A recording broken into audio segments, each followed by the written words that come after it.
안녕하세요. 왕노무사입니다. 오늘은 지각, 결근 등 근태불량 해고 기준에 대해 알아보겠습니다. 먼저 판례를 소개해 드릴 텐데요. 242일 중 168일 지각 또는 결근을 한 사례가 있습니다.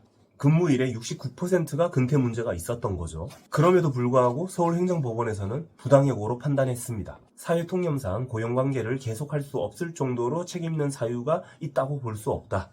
말이 어렵죠?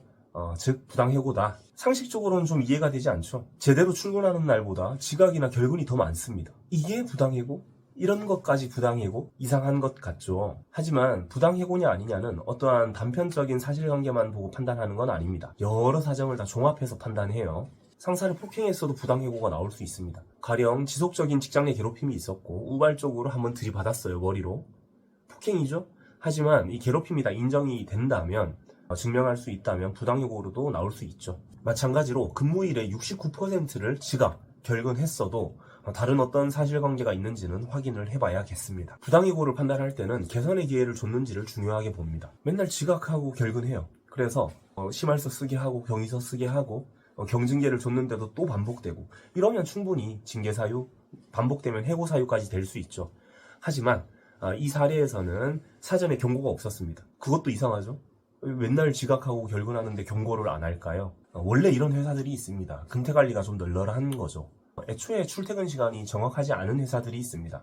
9시 출근인데 9시 30분까지만 나오면 되는 거예요. 그때까지는 나도 지각, 너도 지각, 옆에 부장님도 지각, 다 지각하는 거죠. 원래 그렇게 관리해왔던 회사에서는 지각하거나 결근해도 경고할 이유가 없었겠죠. 다 용인되는 거였으니까. 원래 그런 거니까. 그럼 이런 회사에서 왜 갑자기 지각, 결근을 문제 삼으면서 해고를 할까요? 갑자기 해고해야 할 이유가 생겼을 수 있죠. 연장 근로수당 왜 안 주냐고 따졌다거나, 휴게 시간에 자유롭게 쉴 수 있게 해달라고 따졌다거나, 사업주한테 고분고분하게 대하지 않아서 눈에 찍혔다거나. 그래서 예전에는 그냥 다 넘어갔었던 지각, 결근을 이제 와서 한 번에 다 문제 삼는 겁니다. 너 이만큼 지각했고 이만큼 결근했어. 다 합치면 출근 제대로 한 날보다 아닌 날이 더 많아. 이러면서 이거 충분히 해고 사유인데 그냥 권고사직으로 나갈래? 아니면 해고할까? 이렇게 협박하는 거죠. 이럴 땐 회사가 나의 지각이나 결근을 미리 다 알고 있었다는 걸 증명할 수 있으면 좋습니다. 알고 있었잖아. 다 알고 있었기 때문에 경고도 안 하고 경징계조차 안 한 거잖아. 이제 와서 한 번에 해고하는 것은 개선의 기회도 부여하지 않고 해고하는 것이고 부당하다 주장할 수 있습니다. 형평성 주장도 좋습니다. 나 말고 다른 사람들이 다 지각 결근했던 거 증거 확보해 놓으면 도움이 됩니다. 모든 사람들이 다 지각하고 결근하는데 나한테만 문제 삼으면서 바로 해고한다? 부당해고 나오기 딱 좋죠. 이런 상황에서 권고 사직 압박을 하면 거부하시는 게 맞다고 봅니다.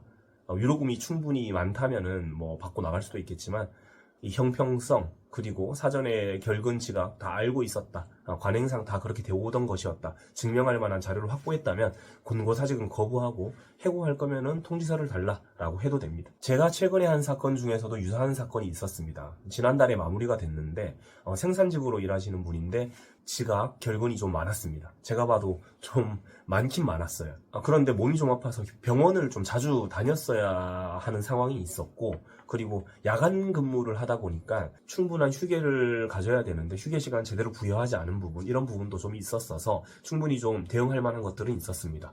그런데 회사는 결근 지각에 대해서 항상 알겠다, 병원 다녀와라, 어떠한 경고나 또 반복되면 우리가 해고할 수 있다 이런 얘기도 없이 그냥 쭉 넘어가다가 갑자기 해고를 했죠. 실제로는 이분이 해고되기 전에 공휴일에 근무한 거 수당이 잘못 계산된 것 같다, 제대로 달라라고 요구를 했어요. 그것 때문에 아마 해고를 한 것 같은데 노무사 자문은 받지 않고 급하게 해고한 걸로 보였습니다. 어쨌든 그렇게 어려운 사건은 아니었고요. 이렇게 갑자기 해고해버리면 부당해고 가능성이 높아요. 사측도 자기들이 질 것 같다 느꼈는지 충분히 합리적인 합의금을 제시하더라고요. 그래서 노동자분도 오케이 해서 원만하게 합의로 마무리가 되었습니다. 다른 사례도 좀 더 살펴보겠습니다. 중앙노동위원회 판정례인데요. 가운데 보면 29회 지각이 징계사유로 인정되었죠.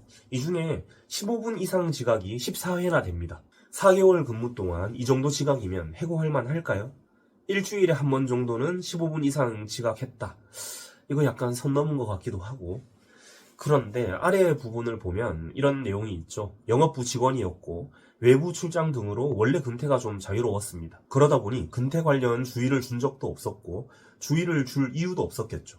그런데 왜 해고를 했을까?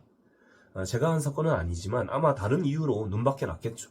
이 정도 사실관계라면 충분히 부당해고로 인정받을 수 있었던 거죠. 다음 서울지방노동위원회 판정 얘기입니다. 266회 무단지각, 이게 사실로 인정되었어요. 숫자에서 느껴지는 압박감이 있죠. 266회. 그런데 부당해고다. 이게 뭐야?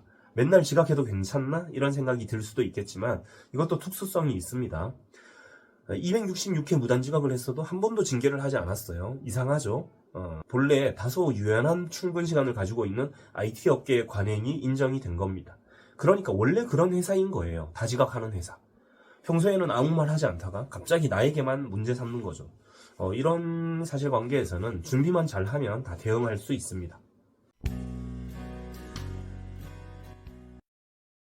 오늘은 지각, 결근 등 근태불량 해고에 대해 알아봤습니다. 수습이 아니라면 근태 문제로 바로 해고하는 건 충분히 부당해고로 다퉈볼 만한데요. 경위서를 쓰게 하거나 경징계를 하거나 했는데도 지각, 결근 등이 반복되면 나중에는 부당해고로 인정받기가 어려울 수 있습니다. 나에게만 근태불량으로 꼬투리 잡기 시작하면 초기 대응이 중요합니다. 개별 유료 상담이 필요하시면 카톡 KWY0131로 연락 주시면 왕노무사가 성의껏 상담해드리고 도와드리겠습니다. 그럼 다음 시간에 또 만나요.